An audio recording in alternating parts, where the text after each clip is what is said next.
Hello, everyone, and welcome to episode 11 of Outside the Letterbox. Today, we're going to be discussing what we've watched recently, some recent film news, and discuss The Edge of Tomorrow. But first, you can find more episodes of Outside the Letterbox on our website, the-letterbox.com, and on iTunes by searching for Outside the Letterbox, as well as on Feedburner. I don't think anyone uses Feedburner, so I don't know why I keep mentioning that. But anyway, leave us a review on iTunes or comment on our site. Today I am only joined by one of my co-hosts. Nick, say hi. Hey, Our other usual co-host, Joe Campbell, got married this weekend. And unfortunately, he got married all the way across the country, so we were not able to attend. But congratulations to Joe and his wife. They are happily honeymooning to Ireland, and we are here talking about movies just like every other week. I think we won. I think we won in that scenario. I don't know. I wouldn't mind honeymooning to Ireland. I don't know what you're talking about. Oh, wait, did you say he won or we won? Well, I said we won, but All right. Well, anyway, that's going to get us into our first segment of our podcast, what we've watched recently. Nick, you go first. yeah. So this week I watched Oblivion, which I know you were a big fan of. That came out last year, and I finally got around to catching up to it. I don't remember what a lot of the what people thought when it initially came out. I know that there were some complaints about that it was kind of derivative. I can kind of see where people were talking about that, but I thought the movie kind of made it its own, um, especially kind of in a visual sense, and that soundtrack I think really kind of make the movie stand out from other sci-fi films that it kind of resembles, like Moon or Logan's Run, and it actually has kind of a little in common with Edge of Tomorrow, which we'll discuss later. But I enjoyed the movie. I know you're a pretty big fan of it, though. Yeah, well, I'm more of a fan of the music than I am the movie. I listen to that soundtrack fairly regularly, and I'm a big fan of M83. So but the movie too is very enjoyable. I totally agree. I think it takes a lot of things from other sci-fi movies and sort of mashes them together for an interesting story. I think it's got some problems, especially in regards to like the whole storyline with Morgan Freeman and stuff is just like I think very weak. But otherwise, I think it's a very enjoyable movie, and just visually, it's totally worth watching. Yeah, I got a pretty big kick out of seeing. I'm not even gonna try to say his name. Basically, he's the guy who plays Jaime Lannister on Game of Thrones. He has a minor supporting role as one of Morgan Freeman's lieutenants. So that got an audible reaction out of me when he popped up on screen. But another thing too, and this is another thing that the movie kind of has in common with Edge of Tomorrow, which is that the outfits that Morgan Freeman and those characters wear, I really kind of loved the look and feel of those, and especially it's very practically done, which isn't something you see in a lot of sci-fi movies. I feel like sci-fi movies are kind of even if something is done for real in the costumes, like it still feels like there's been some like digital adjustment to it or whatever. So I love that even though this movie has all these CGI landscapes and spaceships and whatnot, that there was a reality to the costumes that these characters are wearing, and it felt like something out of Star Wars. So much so that like if they announced Joseph Kosinski as one of these Star Wars spin-off directors, I would be kind of excited because I think he could bring a unique look and feel to that world. Yeah, well, that's actually interesting because I actually think his weakness is stories. Like Tron Legacy, while it's visually an awesome movie, it's weak at like that story is just like all Yeah. over the place. So I don't know about him directing a Star Wars movie because that it's almost like the visuals would make it feel not like a Star Wars movie almost, Well, that's what I'm saying for like one of the spin-offs where he could like go do more his own thing, Someplace in the Star Wars world where we haven't been or something.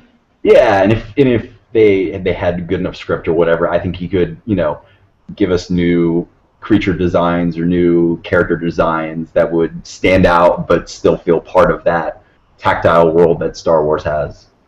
Okay. Yeah, I guess I could see that. But yeah. Anyway, it's a decent movie. If our audience has not seen it, I would recommend checking it out. You know, if you like sci-fi movies and are missing out on some. But yeah, that's a decent movie. So did you have anything else you wanted to talk about, Nick? No, that was pretty much it. All right. Well, I have a couple things. Ones I want to talk about. Cool. Um, so let's get to those. Okay. So the first thing, I guess this will be the first thing. Yeah. I want to talk about is I finally watched The Wolf of Wall Street. I did watch all of it. despite despite what you might have expected, and I found a lot of it really funny. You know, like I think it's supposed to be somewhat of a dark comedy, but I also find a lot of it extremely hard to defend in terms of its content.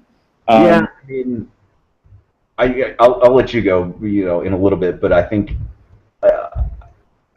there's a point to it because I think people could argue that you could get rid of a lot of it and still make an effective movie, but I feel like the power of that movie really comes through in that final shot where Scorsese turns the camera to the audience that the Leonardo DiCaprio character is talking to, and to me I kind of see that as like pointing to us, the audience, and being like, hey, these guys were doing this back in the 80s, back in the 90s, and they're still doing it today, and we haven't done anything about it.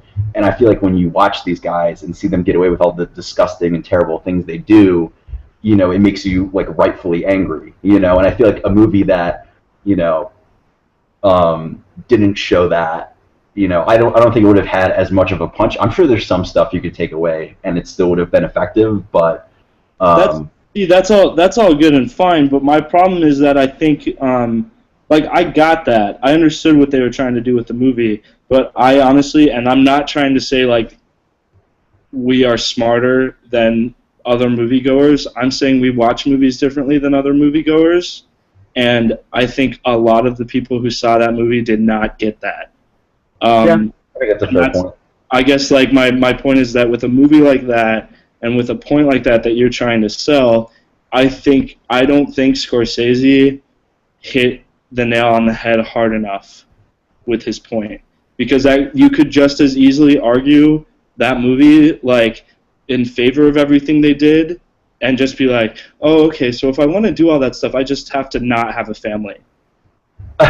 It's funny because I was just about to bring up, because it's like, there's the, like a movie like this or a movie like Scarface or whatever that a lot of like college-aged guys seem to kind of like latch onto and like idolize the hero.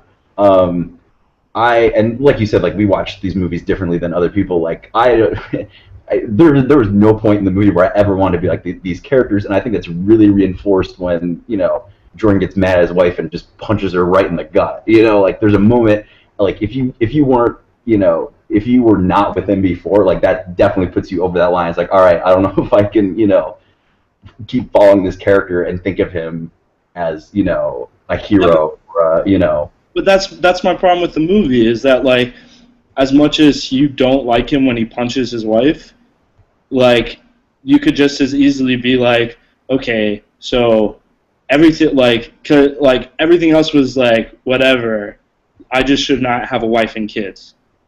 Like and I'm not kidding, you could easily argue that through what that movie shows you.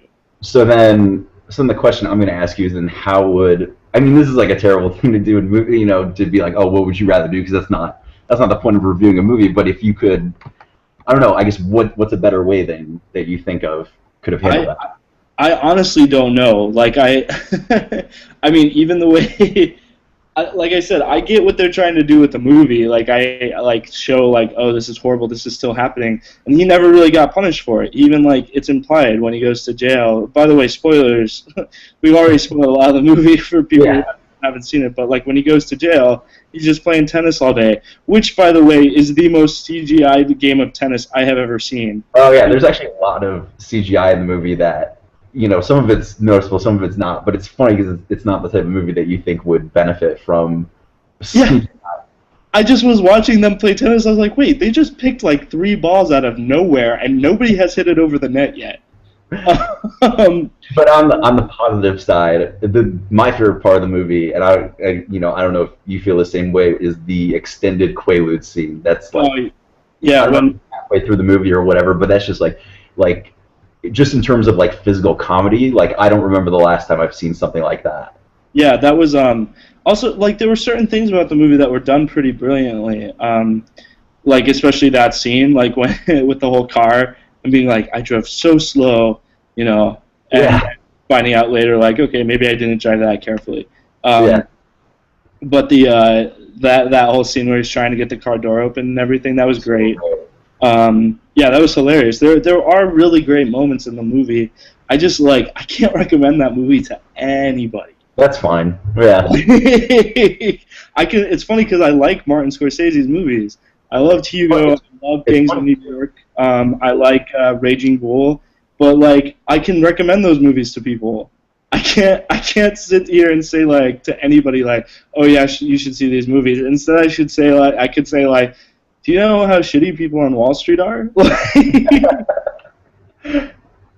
It's funny. It's funny they bring up Scorsese because like this movie, man. Like if you were just to put it in front of like a first-time viewer who had no idea who Scorsese was, like they would probably guess that he's like a 30-year-old director and not this 70-year-old short little old man. Because I mean the movie has some, despite being like 3 hours long, it's got some serious energy to it.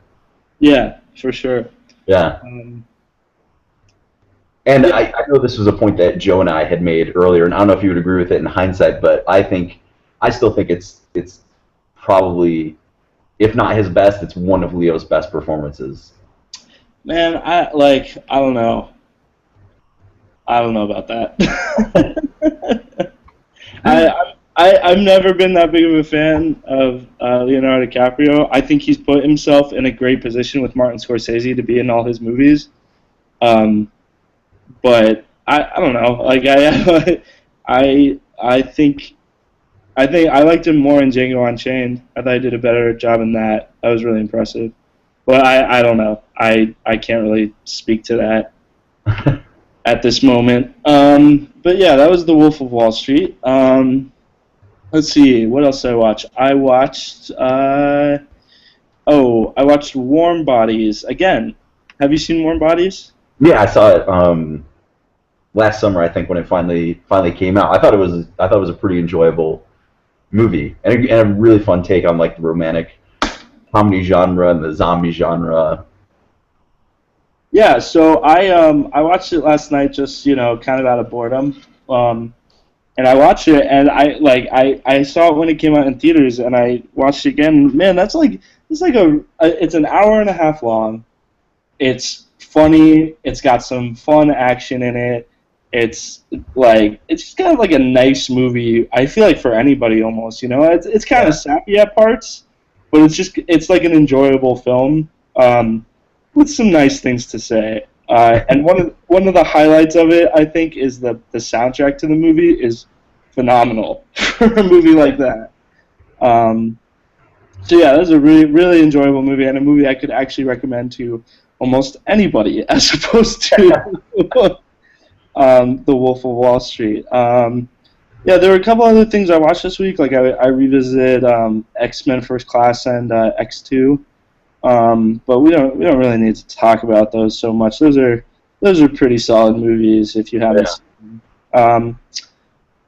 So yeah, I guess that's kind of it for recent watches. I guess the next topic would have to be recent film news. So Nick, why don't you introduce us to some recent film news? Yeah, so we got a couple of directing announcements that I thought were interesting this week. So apparently, I don't want to, I don't know if this is for sure yet because just like with Edgar Wright, anything could happen. But Peyton Reed has been selected to finally direct Ant-Man with apparently a rewrite from Adam McKay, who wrote and directed Step Brothers, Anchorman, Talladega Nights. So I don't know if you're familiar with Peyton Reed. He I have directed. I have seen I think both of his movies, at least both of his big movies. So he's the director of Bring It On, Down with Love, The Breakup, and then Yes Man. I Oh, think it's everything. okay. So Um, I've seen three out of those oh four. yeah. So which ones have you seen? Go ahead because I I've, got. I've seen Bring It On, which is sort of like a joke, like funny movie. Like it's, I feel like that to me has like not the same status, but I guess like similar status as like Mean Girls. Just in my canon of movies, it's like Yeah. it's a funny movie, but it's like totally kind of ridiculous. And then I've seen The Breakup, which is a terrible movie. That is just, like it was not even like enjoyable to me. And then Yes Man, which was mildly enjoyable. So So I can perfectly fill in the gap because the only one of his movies that I've seen is Down with Love, and Down with Love is a really kind of fun movie. It kind of parodies, homages, I don't know what you want to call it, kind of the Battle of the Sexes comedies from like the early '60s. So it's a very bright, like stepping into the movie, like it doesn't exist in the real 1960s New York. Like it's completely fabricated and based on like magazine, covers and all that kind of a stuff.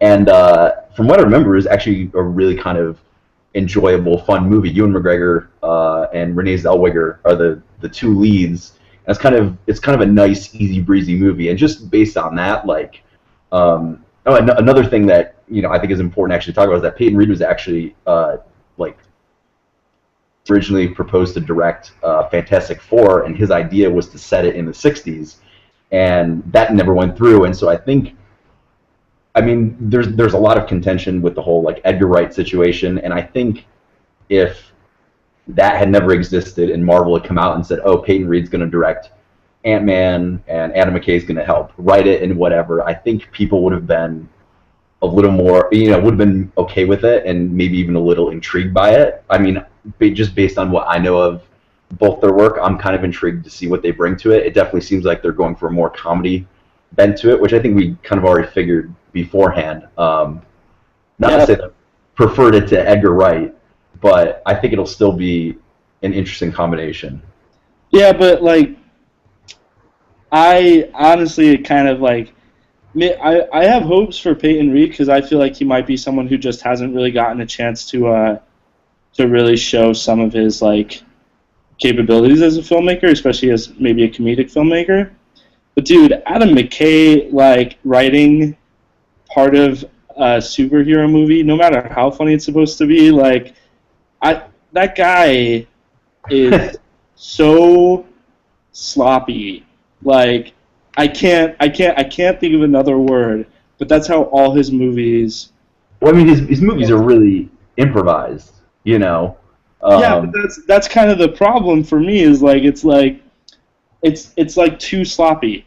And that's the only movies I've seen of his and I hate Step Brothers. I really like Anchorman. Anchorman's enjoyable. And then Anchorman 2 was like too long. There were scenes that just went on and on with the same joke that was like, dude, okay, we get it. Like, this was funny 5 minutes ago when the joke started. And I know you disagree because you think Anchorman 2 is like funnier than Anchorman 1. yeah, Um, not quite, but that's another discussion. I'm not excited for Adam McKay to be writing a Marvel movie. I think Adam McKay writing is a consolation prize for Paul Rudd to stay on. I think that's the only way. I mean, I don't know if there's a way for Paul Rudd to walk off the movie, but I think that was a way to appease him because that's got to be a terrible situation to be in as an actor. You get this huge gig as someone who's going to lead a franchise, and you get a director that's really unique and someone you're obviously excited to work for, and then he steps away, and then all this crazy stuff goes on. Like, I mean, the past 2 weeks, I can't imagine what it must have been for him. To Yeah, kind of a consolation prize for Paul Rudd, sure, but like, what kind of movie are we gonna get then? Because if we're gonna get the Marvel version of like Anchorman, that does not sound like a fun movie. I don't Uh, know. I mean, like Adam McKay. I mean, I think I think the thing I like about him as a comedy director is there's always another level to his movies. Like I think starting with the other guys and in Anchorman 2, like there's Anchorman 2, I think, on top of the absurdist surreal comedy, I think there's a real point in satire on 24-hour news, and I think the other guys kind of, the end credits of the other guys is a whole indictment against Wall Street, and it's like Yeah, stuff that, and like and that's the all gone well. That's actually something I appreciated most about Anchorman. But yeah the humor in Anchorman 2 specifically is like ridiculous. It's yeah. like So I mean, it it's could like go what you're saying. Right? I think it's possible that he could. I don't know. He's really good at sneaking in stuff that you wouldn't expect in his comedies. So I think I'm cautiously optimistic about that pairing of him and Peyton Reed. yeah, I'm just not particularly. I'm actually less concerned about. A lot of people are like worried about Peyton Reed. I'm less concerned about Peyton Reed than I am about Adam McKay's involvement in the script. Um, Fair enough. Well, um, well, with that, so Marvel, before they announced that, while they were still kind of in a crazy, what are we going to do about this whole Ant-Man situation, announced a director for Doctor Strange, which is Scott Derrickson, who is a favorite of mine, yours, and Joe's. We all really love his horror movies, and I'm not the biggest Doctor Strange fan. I don't know a lot about that. I do know that he's kind of sorcery and magic and black arts and kind of that stuff, which seems like it could be up Scott Derrickson's alley. So I'm very excited about that. yeah, I honestly. So this whole genre thing that we've been talking about with Marvel for a while, like how Captain America was a political thriller, how Thor was supposed to be somewhat more of like a swords and sandals type deal, which I don't know that it succeeded at that, even though I love both the Thor movies. Um, like I really hope they let Scott Derrickson do a little bit of horror with Doctor Strange. And I don't even know the story of Doctor Strange, but I kind of just like would be really interested in seeing that in a Marvel superhero film, you know? Yeah, it's definitely one that you kind of hope goes a little more outside the boundaries and kind of they let him do his own thing to an extent. Like it doesn't I don't expect a full-on horror movie. Like I don't expect Marvel to ever make that movie, and I don't think that's the character that Doctor Strange is. No, Uh, not at all. But but I think like if you had elements of that, I think that would definitely make it stand out from all the other movies, especially since like his origin is kind of, this is pretty much the only thing I know about him, is his origin is kind of similar to Iron Man in that he's basically like this arrogant surgeon, and then he gets in an accident and basically loses control of his hands, and then he goes, I can't remember if he goes like to the Himalayas or whatever, and then he somehow gets these powers and becomes Sorcerer Supreme, and it's all this crazy stuff that will hopefully be a lot easier to explain after the movie and whatever. But yeah, so I hope he gets his chance to kind of make it his own and make it unique. yeah, I think that should be interesting. I'm also curious to see as much as I am not like that. I don't. I feel like that my excitement for Marvel movies like subsided maybe 4 or 5 movies ago. But I am interested to see where it sort of lies within the storyline of the rest of the Marvel movies, because they already mentioned him in Captain America as being Yeah, a person of like significance. So if he's not, maybe he is just like a famous surgeon right now. But either way, yeah, it could be just like his intelligence, or I don't remember how that fit in. But moving on from that, another directing news. Last week or 2 weeks ago, Gareth Edwards was announced to direct a Star Wars spinoff, and this week, Josh Trank, who directed Chronicle, and he's also currently directing the new Fantastic Four movie, was confirmed to direct another Star Wars spinoff movie that is unannounced, but I think is exciting. I mean, I haven't seen Chronicle yet, but I've heard a lot of good things about it, and I think if Disney and Lucasfilm, keep picking these directors to helm these Star Wars spin-off movies, I think they can give us something different than the episodes can. Because I don't expect J.J. Abrams to really change up Episode 7 from what we've seen before, and the same thing with Episode 8 and Episode 9. I expect them to kind of like with a few exceptions here, they're kind of fit into the mold of the previous movies, and I expect the spin-off movies hopefully will kind of do their own thing and really stand out on their own. Yeah, I kind of like. I don't know, man. I kind of feel this way about I kind of feel the way about Star Wars movies that I do about Marvel movies. And just the fact, and I think you might know this. I'm not that big of a fan. I mean, I'm a fan of Star Wars, but I'm not. I've never been like I'm a way bigger Star Wars fan than you'll ever be. yeah, exactly. So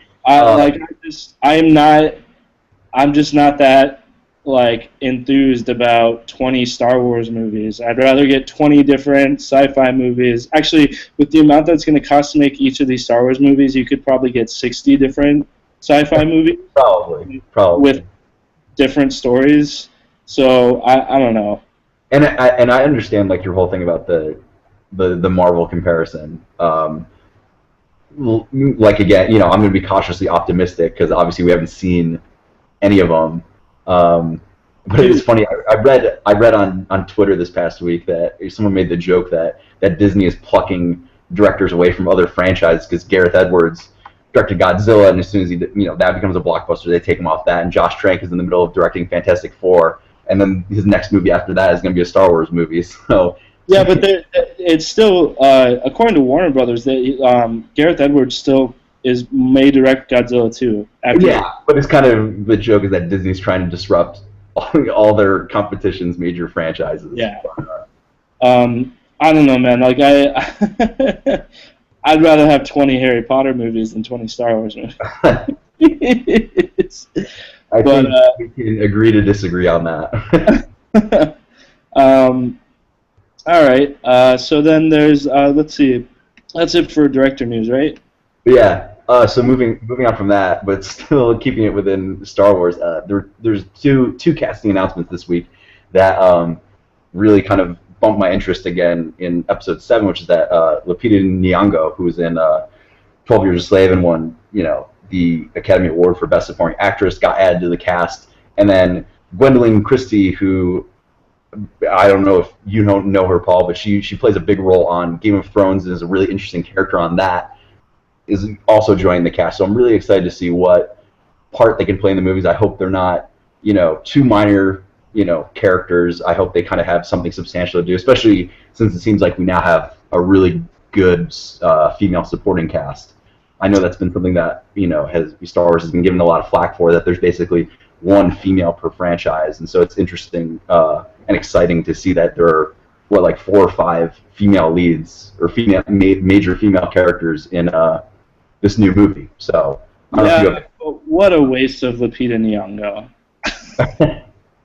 She seems to be doing good. I'm actually kind of happy that doing so many more interesting projects than she actually is. I feel like she's using this as an opportunity to get her own stuff off the ground, because there was an announcement earlier this week that she's producing, and I think with the intention to star in a low-budget movie called Americana, which the only thing I can find out describes it as a powerful, tender story of race and identity in the 9/11 America, which but that's the kind of stuff that it's like, okay, she's going to use this to further propel her career, and the fact that she's apparently producing it, I think she's way better off on her feet than a lot of other people kind of in her position, because 12 Years a Slave was her first movie, and there's kind of a risk when you get all that kind of attention on your first movie of whether you go anywhere or not. I know the guy who was in Captain Phillips, who also got nominated, a lot of praise his way. I think he's since been cast in another movie, but it's kind of one of those things where you look at these people and it's like, well, they did really good in this one movie that we love, and it's like, can they extend that out? And I think Lupita Nyong'o, I'm excited that it seems like she's grabbing roles left and right. She was in Non-Stop. She's in Jon Favreau's Jungle Book. Well, to be fair, she was in Non-Stop before she had all the attention. Well, which that she could actually get work, get that work regardless of. Well, I feel like she's on a similar track as like Jennifer Lawrence or so. I feel like Jennifer Lawrence's choices have gotten somewhat less interesting, except for what she's done with David O. Russell. Yeah, I mean, it doesn't help that she's locked into 2 franchises that take up, probably half a year of her time. Yeah, exactly. So, Yeah, so yeah, I agree. I would just I feel like I'd rather I've I might eat my words because I haven't seen anything from Americana yet, but I feel like I'd rather see her in that than in a Star Wars movie. Although she could turn out to be totally badass in a Star Wars movie. I don't know. Honestly, I just think she's awesome, and I want to see her in more stuff anyway. So sure, Star Wars movie, whatever, you know. Uh, but yeah, anyway, I guess I'm gonna do the next piece of news. Yeah. The next piece of news is that Josh Brolin has been announced to be playing Thanos in the Marvel Cinematic Universe. Specifically, he's going to appear as Thanos, I believe, in Guardians of the Galaxy, right? Yeah, he's gonna have like a minor role, I guess, in that. Yeah. So that's like going to be his first time on screen, and it's I guess it's did they announce it, or is it just assumed that he's going to be playing in the rest of the time? I think it's. I mean, I think the big thing that came out when they announced it was that he would be in Guardians, but I think the intention is that he's definitely most likely going to be the villain in Avengers 3. I don't know if he'll pop up, in between at all. Yeah. I mean, he appeared at the end of the first Avengers movie. Obviously, he wasn't voiced or anything. So yeah, it'll be interesting. I mean, Josh Brolin, he's got a deep voice, and Thanos is known for giving speeches, so he's got a that'll be unique. I don't know how Josh Brolin, it's definitely not what I was expecting. So I'm excited for it. It'll just be interesting whether they change his voice up or not. I guess kind of just because my preconceived notion was that Thanos would sound, I don't know, kind of Vin Diesel without necessarily having to be voiced by Vin Diesel. Kind of like that really deep. So it'll just be interesting if they manipulate his voice at all, or if it'll sound like Josh Brolin. Yeah, I'm I'm actually I mean good for Josh Brolin because I feel like the last few movies he's been in have sort of I think he's a really talented actor, and I think the last few movies he's been in have sort of tanked in rather ungraceful ways. Old Boy did not do very hot. Yeah. And then what was the one with I actually saw it, Labor Day. Did not do Yeah. very hot. Which is a movie that I actually did enjoy, but I was slightly drunk, and I think a lot of it was more humorous than it was supposed to be. But I still think it was an enjoyable movie. But yeah, I guess I'm just sort of happy that things like that haven't ruined his career, because I think he's a really talented actor. Yeah. So yeah. What is our next piece of news? Yeah.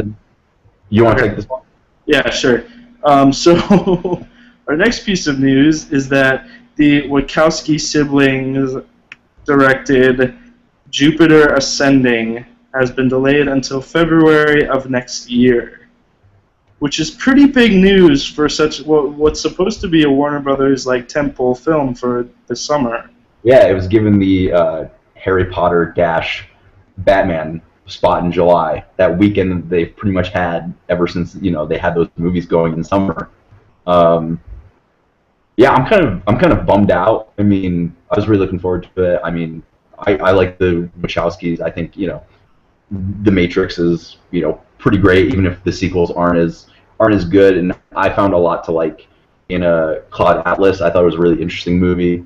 And so you got to give them credit for always doing something different and being original when it's not, the thing to do in Hollywood, especially for a summer blockbuster. The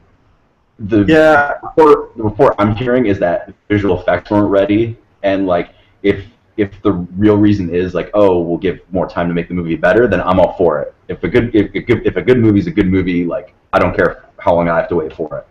But if it's bad, I feel like if it tanks, then it doesn't just hurt the movie, it hurts the Wachowskis, and I think also hurts the idea of these big, bold, original, summer blockbusters. Because I think actually, with this movie off the calendar, I don't think there's really any major blockbuster release that isn't based on previous material.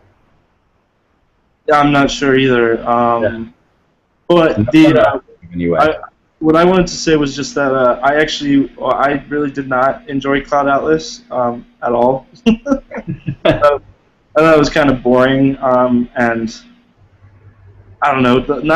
I just felt like it wasn't nearly as inspired as The Matrix was when that first came out, um, or as enjoyable. I think I enjoyed Speed Racer more than I enjoyed Cloud Atlas. But I was sort of excited to see this movie, especially since like it looked fun. Some of the effects looked pretty sweet. Eddie Redmayne. Oh yeah, like Oh, yeah? I remember I was telling you I've never thought much of him as an actor, but he looked like he was. I don't know what the proper word is for it, whether he was like hamming it up or whatever in this brief appearance in the trailer, but I got really excited to see the movie just off of that. I was like, if it's just this guy hamming it up for 2 hours, like I'm sold, you know? He was killing it as a villain in those trailers. I was just like, oh man, you are totally just enjoying being ridiculously evil. Yeah. um, so yeah, I think he's a decent actor. He was all right in My Week with Marilyn, and I guess I appreciated getting up close and personal with him in Les Miserables. but the but I was fairly excited to see this movie. Like I don't know that I would have gone to see it opening weekend, but I probably would have liked to see it eventually in theaters.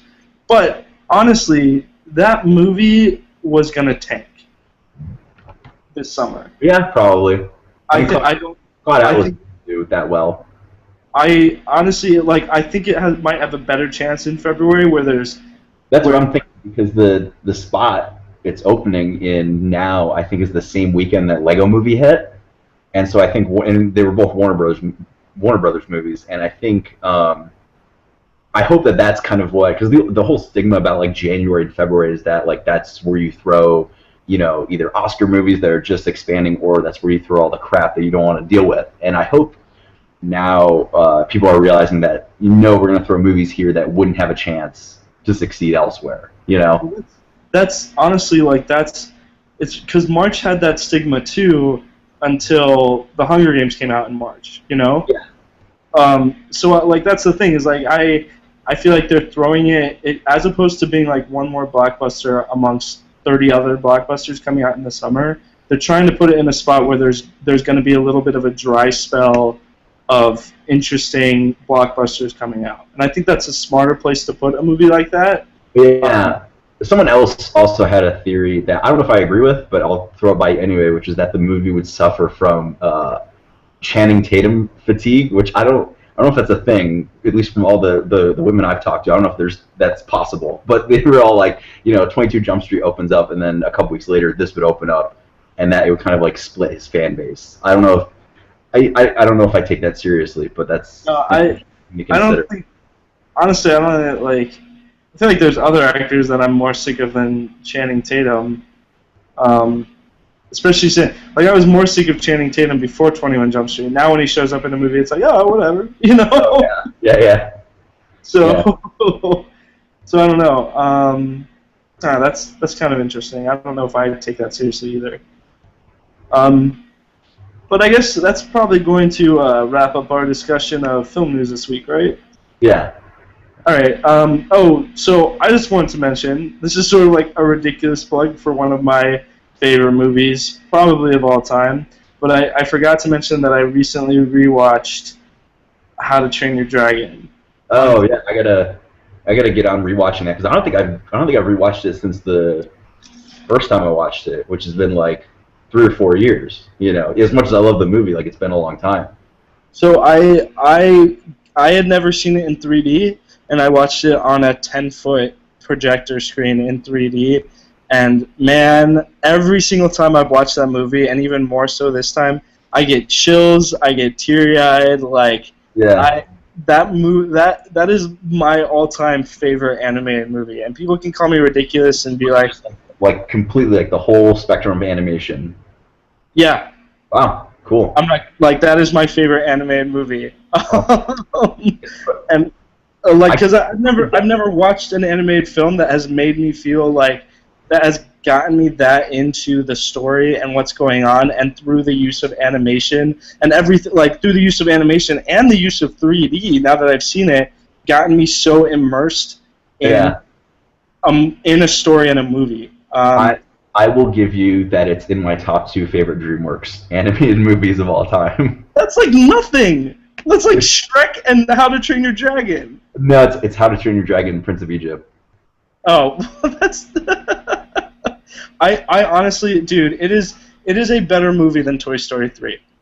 And I will argue that to the death. And the reason I bring that up is because Toy Story 3 beat it out for the Oscar that year, and that frustrates the hell out of me because I think How to Train Your Dragon is a much better film, even in terms of just like its like creativity in introducing a new sort of story. Yeah, I definitely agree with you. But anyway, so the reason I bring it up is because the movie that I am most looking forward to this summer is coming out this weekend, How to Train Your Dragon 2, and I am so stoked that it is getting positive reviews, and I'm really looking forward to it, and I think that's what we should talk about next weekend, but is anything else coming out? Comes out next week. What? 22 Jump Street also comes out next week. Oh, shoot. Maybe we'll have to talk about both. We can do both. It's a podcast or whatever. We'll figure it out. Yeah. But anyway, so yeah, that's just my little plug for that. So anyway, that's going to bring us on to our next and highlighted topic of the week, which is The Edge of Tomorrow, or I guess, is it just called Edge of Tomorrow or The Edge of Tomorrow? Oh, it's just called Edge of Tomorrow. But every time I hear the title, I start singing the, is it the Lady Gaga song, Edge of Glory? I start singing Glory tomorrow. So yeah, Edge of Tomorrow. We're going to talk about it, I guess, sort of non-spoilery first. And just like our initial impressions, I guess, of the movie. So Nick, what did you think of Edge of Tomorrow? I love the movie. It's probably my favorite movie so far this year. Definitely so far of the summer. I have one minor quibble, but that's like spoiler territory, so we'll get into that later. But I think the thing I loved about the movie so much, and what's missing in the marketing, which kind of frustrates me because the movie isn't doing as well as I think it should be doing at the box office, is that it's really fun. And like summer movies, and just movies in general, I think ever since, I think you can call it like the Nolan effect or the Batman effect, like all these movies kind of feel like they have to be dark and gritty and whatever. And even in like, this is a movie where Tom Cruise gets killed like hundreds of thousands of times, and yet it never feels dark and depressing. It's so fun. I think the closest kind of, if I had to describe the tone, the closest thing I could go for is probably the first J.J. Abrams Star Trek reboot. I don't know if you agree with me on that. But I just think it's a load of fun, and it's kind of what like a summer movie should be, and I feel like what we've been lacking in a summer movie so far this year. As good as like, as much as I liked X-Men and as much as I like Godzilla, like I feel like this movie exceeds better as a summer blockbuster than those did. It's funny because I actually, I really love the movie too. And I before I get into what I thought of it, I just want to mention that it's ironic that all of the film websites that we go to and visit like on a regular basis are all talking about Edge of Tomorrow, but the movie that everybody saw this weekend was The Fault in Our Stars. Yeah. I just think it's funny that like all the film people are seeing Edge of Tomorrow, and all the regular film goers are going to see The Fault in Our Stars. Well, the difference is most film goers, most of the people are probably men writing about it, and most of the people seeing Fault in Our Stars are teenage girls, and never underestimate the power of teenage girls. They will whoop you at the box office. So let me talk about Edge of Tomorrow and what I thought. I loved the movie. So it's funny that you bring up X-Men because I actually think between X-Men and Edge of Tomorrow, it's the most fun at the movies that I've had in a lot of time. And X-Men in sort of a different way. But like both of these movies left me with a feeling of satisfaction after coming out of a blockbuster film that almost I can't think of a movie last summer that did that at all.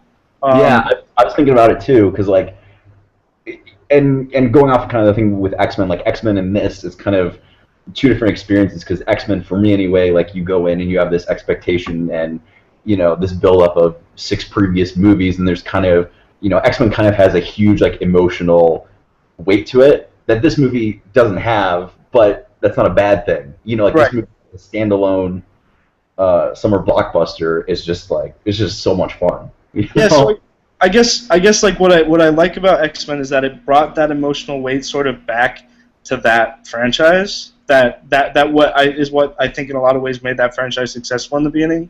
But getting it back to Edge of Tomorrow, like this movie, and this might seem like a weird comparison to you, but the only things I can think of are like 1990s like Spielberg Jurassic Park, in the sense that like the stakes feel real in the sense that people are gonna die, but at the same time the movie is just like so much fun, you know? Yeah, yeah, I get that. And there were actually parts of it, and I don't know if it's because like Tom Cruise, like if we're talking about the subgenre of Tom Cruise sci-fi movies, which there are only 4, but this is the second best after Minority Report. Um, 2 of those though, of those sci-fi movies he's done though, have been under Spielberg. So there was more than one occasion where I kept thinking about his influence. But the thing that got me, and it's a really small thing, and it's a similar thing to what I was talking about with Oblivion earlier, which was that the mech suits that they use are, I mean, I'm sure there's some parts where they get touched up digitally or wherever, but for the most part are practical outfits that the actors are wearing, and there's such a reality to it. Like you believe that they're walking it. And I think the big opposite comparison is like the Iron Man movies. Like there's always a part in the Iron Man movies where the mask lifts up and you see the actor, and you can clearly tell the actor is not a part of that outfit, and it kind of takes you out of the movie. But with this, like you fully believe that these people are fighting in these outfits and walking around, and it just added a weight to the movie, and I think it speaks volumes about why we should still be investing in practical effects, even if it's not the whole movie, but just like the key elements of it, Yeah. And yeah, dude, I like really just an all-around enjoyable movie, and I'm not kidding. Like, forget about Captain America, forget about X-Men, forget about Godzilla, forget about Guardians of the Galaxy, and go see this, because I can't guarantee that you're gonna get the same kind of satisfaction out of those movies that you're gonna get out of this movie. Like, just incredibly enjoyable film making. Yeah, and I think a huge part of that is the performances, because like it's so easy for people to hate on Tom Cruise, and I like it's in like all the reasons they do is because of stuff in his personal life, but the man knows how to act, and especially like his character in this movie, it's a really funny arc that he has, because he starts off as kind of the typical Tom Cruise character who can kind of talk his way out of any situation. But a slime ball. Like, but somebody you don't like. Yeah, someone you don't like. And then it's kind of revealed that this guy like is all talk and no show because he's actually a coward. Right. And it's kind of great. Like the moments where you hear Tom Cruise like screaming and he's like, I don't want to be in here. Like it's kind of like this, whoa, I haven't seen this part of Tom Cruise yet. And then yeah, eventually he kind of works his way into be a more traditional Tom Cruise hero, but he still has that charm that the character has the whole way through, which is, I mean, it's the stereotypical Tom Cruise charm, but it works for this movie and kind of reminds you again that like, oh yeah, this is why this guy is a superstar, Yeah. And I guess one of the things that made me, I guess, feel like this was sort of like one of those classic sort of blockbuster films that has that enjoyable like action element and the interesting story and all that is his character arc, because it's a straightforward sort of character arc. Like you understand in the beginning how he needs to change, and you watch him change, and that's I think in a lot of ways what's missing from a lot of summer blockbusters. And I gotta say too, something that the trailers, I think, to their detriment leave out, like you said, is the fun aspect of this movie. Like you watch this and you look at it and you go, this looks a lot like Elysium. It is so much not like Elysium that like I can't even begin to describe how much it is not like Elysium, and the fact that this movie knows that the audience likes to laugh sometimes. Yeah. Yeah, and this movie it finds a million entertaining ways to kill off Tom Cruise, Yeah. Oh Um, my gosh, some of them kind of shocking too. Like they don't necessarily show you anything, but you like hear something, and you're just yeah, like, oh gosh, like. yeah. And also before we move on from performances, two other things that I want to. Emily Blunt is great.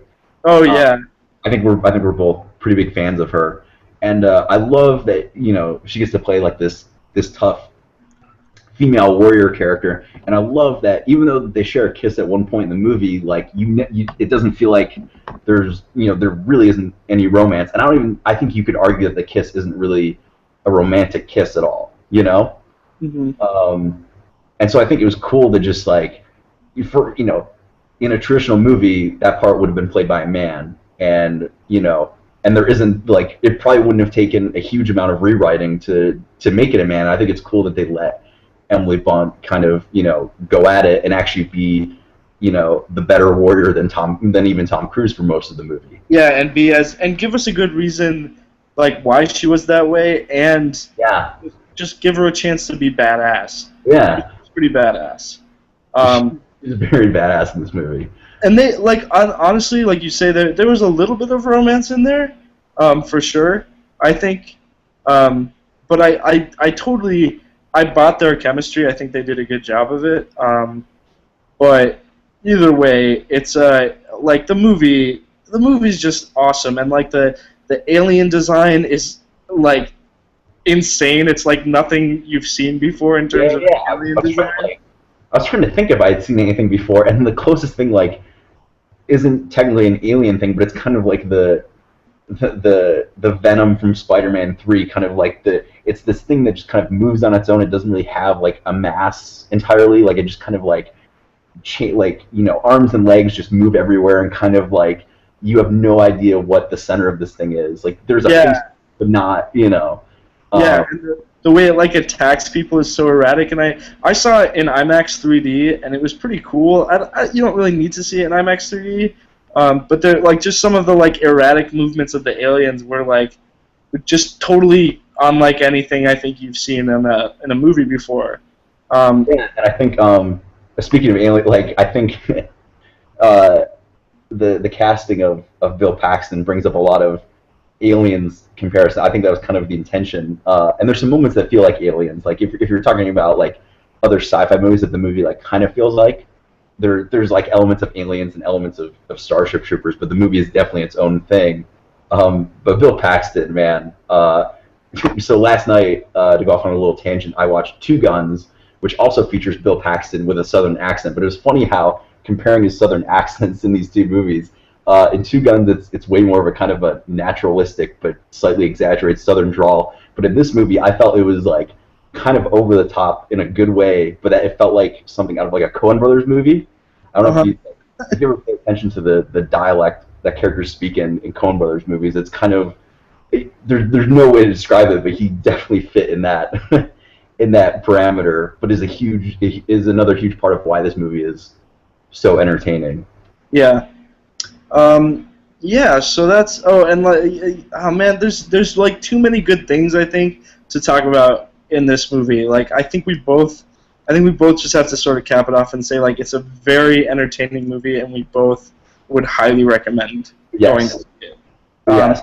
In theaters. Like I feel like if you see this movie after it's come to DVD or Blu-ray or whatever or in like streaming, you're gonna like punch yourself for not having seen it in theaters, and I'm not kidding. Yeah. And I think like if we're talking the rest of the summer movies, unless you're like a huge Godzilla fan or a huge X-Men fan, like you should be seeing this movie probably ahead of those movies. Yeah, exactly. Like, oh man, yeah. It does frustrate me a little bit that this movie is not hitting its mark in terms of the box office. Like Maleficent beat it out this weekend, and that bums me out so bad because that's another movie I forgot to mention that I'd watched, which is a total. I guess I won't say total bummer, but it's a pretty big bummer. But anyway, so yeah, I guess that's going to bring us into our spoiler discussion of of Edge of Tomorrow. So from this point forward, we're going to be discussing spoilers and plot details for Edge of Tomorrow. If you don't want anything to be spoiled, then you can turn off our podcast now. but you've been warned. So, Nick, you said you have one qualm, I guess, or one Yes. little hiccup. Yep. So it has to do with the ending, and so the ending, I think, thematically and emotionally, it's what, like, when it happens, it's like, oh yes, like you want that to happen. But then when you think about the ending, to me, it doesn't make sense because, so spoilers, obviously. But so Tom Cruise the whole time goes back. Every time he wakes up, and every time he dies, he wakes up at the same point, and it's basically like a video game. And they find out at a certain point in the movie that a blood transfusion gets rid of the power, because how Tom Cruise gets the power is he kills an alien, an alpha alien, and the alien's blood gets inside him.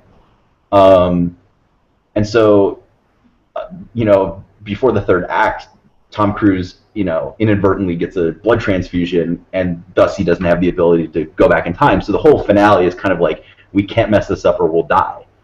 And then they complete the mission, and Tom Cruise basically dies, but before he dies, he kind of gets sucked up in the giant alien time travel thing, and so he goes back in time again before the invasion even happens, to the day that he first arrives at the place, before basically all his troubles in the movie happen, and everything works out, and the aliens have been defeated, and I just kind of didn't understand how. I don't know if you get it, but to me, that's like 30 seconds of a problem compared to less than two, which is another thing that I love about the movie, is that it's under 2 hours compared to most summer movies. But like, it's such a small fraction of the movie, but it's kind of one thing that's like, I feel like they could have stuck the landing better, but it's like, I don't know, I just didn't get it.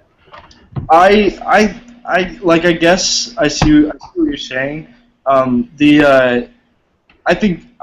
don't think it's as problematic as you're saying it is. No, I'm just trying. Like, I'm only bringing it up just because, like, I don't get it, and I think I think it's an ending that needs a lot explained to it. And like I said, like, if you're just watching it, like, thematically, emotionally, like, it works. Tom Cruise and Emily Blunt reunite at the very end, and whatnot, and everyone's alive, and nothing, the world's saved, whatever. But just like logically, I didn't get it.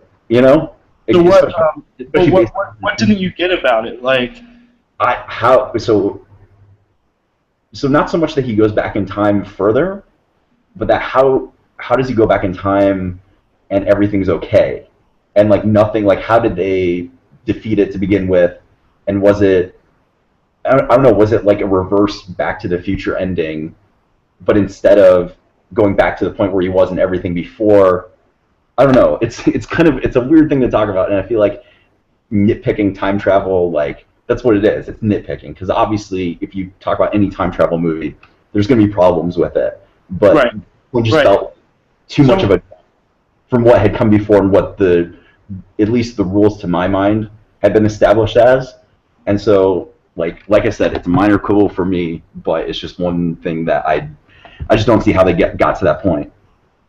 I guess it's funny because my hiccup is actually something slightly different. Oh, interesting. And I guess kind of funnier. I guess my whole thing is I just saw it as, first of all, he went back further in time because he killed the Omega, and the blood hit him. Okay. Before the original Alpha blood hit him. It was like 6 hours before. Okay. Before the invasion happened initially. So that made sense to me why he went back further. And then in my head, I guess I just like automatically assumed like, oh yeah, he only resets his day, not the aliens' day, because they're all destroyed. That's actually, that makes sense. Kind of, I think. If you don't think about it too much, it makes sense. Yeah. And like, that's, I mean, like we said before, like time travel movies, like if you think too much about Back to the Future or Terminator or Looper or whatever, you're gonna find a hole, or you're gonna find some type of problem. But I think you give a lot of credit to like Doug Liman, the director and whatnot, for taking you through it in such a way that you don't really question it until you stop to try to think about it. Right. So, what's your quibble? Well, I was just going to say real quick, I think besides that, time travel, the way they handle it in the rest of the movie, I think is, like, excellent. And I mean, that we haven't talked about, one thing that I was thinking of was just like editing this movie and shooting it must have been like crazy. Like every time they would go back, I would try to figure out, oh, is this the exact same shot? Is it the same setup? Like that's one thing that I would love to sit down and talk with those guys. Is when do you decide to use the same thing and alter it slightly and whatnot? Dude, so that was one of the first things I noticed is like when the first time he drops out of the ship, his visor breaks off. And the second time he jumps out of the ship, I really noticed the visor breaking off the first time, and the second time it looked like the exact same shot, except his visor didn't fall off. Oh yeah. And I was like, whoa, wait, like hold on, is this like a different take? Because it looks like the exact same thing. So yeah, that's a. But I just wanted to say like the way they set up certain things like. They show you repeats when it fits the story to show you. Yeah, they don't they don't show you through like the whole day or whatever. They know it's important and they know there's certain threads they have to follow, so they follow just those threads. Right, and then they skip like there's times where Tom Cruise knows exactly what's going to happen and exactly what's going to go down, and he just acts like he does, and you just understand that he's already done this like 8 times. Yeah, that's another thing where like I know there's a whole somewhere in because you might as well mention it, but like the time travel logic is not the exact same thing, but the closest thing it's similar to is like Groundhog Day, and I know there's like a whole thing about like how many days in Groundhog Day he was doing it, and there's a point in the movie where Emily Blunt asks Tom Cruise how many times they've been there before, and he doesn't answer it, and I was kind of glad because I think it leaves it up to the imagination, but there's this whole thing of like, I don't know, how many hours does it take you to be good at something, because like to be that good at,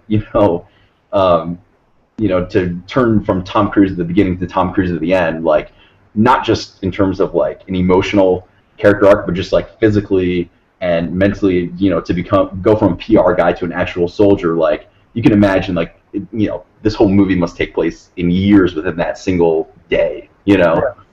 I don't remember what my original point was, so go on. Well, okay, so my one qualm is like it's not really a qualm, it's more just funny. How did Emily Blunt know that she no longer could reset the day? That's a good point. I did think about that briefly in the movie. I joked about it with the friend that I saw it with, and I was like, did she just die? Like, yeah. I guess they have a throwaway line about him being able to feel it. Yeah, they do. Which is that explains it, but it was still just kind of funny. And there were a couple things in there. I was like, wait, how does that work? Like, how does that? But that's all like time travel stuff, Yeah, I will say, since now that we're in the spoiler section, my 2 favorite Tom Cruise death scenes were both vehicle related. There's one. When I know exactly which 2 you're talking about. So there's one, I can't remember which one comes first. I think this one comes first, where he's running in a mech on the beach, and just a vehicle comes out of nowhere and just wipes him out. Yep. And I laughed way more at that than I thought I was going to. And then the second one is he's trying to sneak away from his group that he's with, and he's going to do it by rolling under a moving truck that's driving by. And he does it and completely misses, and you just hear the carnage. You don't see it, and then Phil Paxton's reaction, I can't remember his exact line, but it's a perfect button on that moment. And so those were my 2 favorite deaths. Like everything else, like there's a lot of other great death scenes, and a lot with some pretty good humor, but those 2 in particular stood out to me. Yeah, those were. I think you nailed it with which 2 death scenes are the most memorable, but there are a lot of death scenes, so I think on repeat viewings I'll probably remember more of them. Yeah, so that's I guess that's sort of it for our discussion of Edge of Tomorrow, right?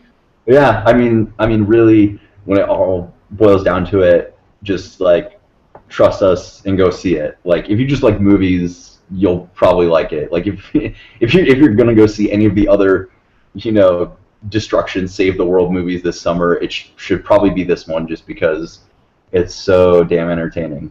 Yeah, it's just a great movie. So yeah, that's gonna I think wrap it up for this week. So oh shoot. I don't have a script for our outro. Oh, just make it up. Go with it. I accidentally deleted it. Right, so I guess I'll sort of try and wing it. You can find more of our podcasts on iTunes, as well as on our website, the-letterbox.com. You can also find news and articles relating to film on our website. We've been a little slow updating it these past couple weeks, and probably at least in the next week, I think we've all been pretty busy. Joe's getting married, Nick's working, and I'm also busy working. We do this in our spare time, so forgive us for not updating the website as much as we'd like to. But either way, you can find stuff on there, the-letterbox.com, and tune in next week where we will be talking about either 22 Jump Street or How to Train Your Dragon or both.